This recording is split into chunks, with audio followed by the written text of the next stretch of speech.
ایمان کی دو شاخوں میں سے پہلی شاخ آج اللہ کے رستوں میں سرحدوں کی حفاظت کرنا۔ اللہ میں اس کی توفیق دے۔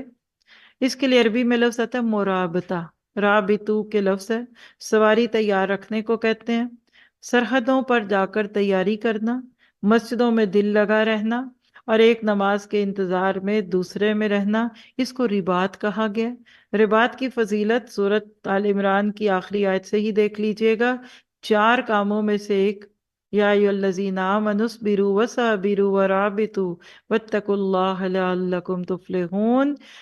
یہ 4 کام آج امت مسلمہ کر لے، صبر، باطل پرستوں کا مقابلہ ہمت سے، حق کی خدمت کے لیے کمر بستہ ہونا اور اللہ سے ڈرنا، تو امید ہے کہ فلاح پائی جائے گی۔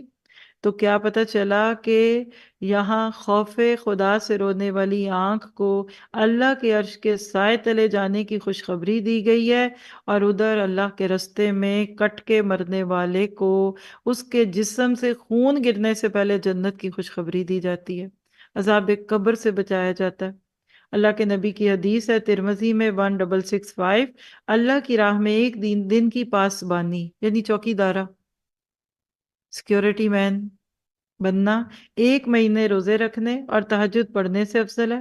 آپ نے افضل کی بجائے کبھی خیر اور بہتر کا لفظ بھی استعمال کیا اور فرمایا جس حالت میں فوت ہو گیا وہ عذاب قبر سے محفوظ رہے گا اور قیامت تک اس کا اجر ہوگا۔ اللہ ہم سب کو اس پہ لگا دے۔ اسی لیے صحابہ کرام بھاگ بھاگ کے جاتے تھے میدان جنگ میں۔ جو فجر میں جائے گا نا وہی میدان جنگ میں جائے گا، جو ایک لیڈرشپ کے انڈر رہ کر امیر کی اطاعت کرے گا وہی جائے گا۔ تو کیا پتہ چلا کہ آج کی وہ نیکی جس کو ذروۃ الاسلام کہا امت مسلمہ سے گزرتی جا رہی ہے۔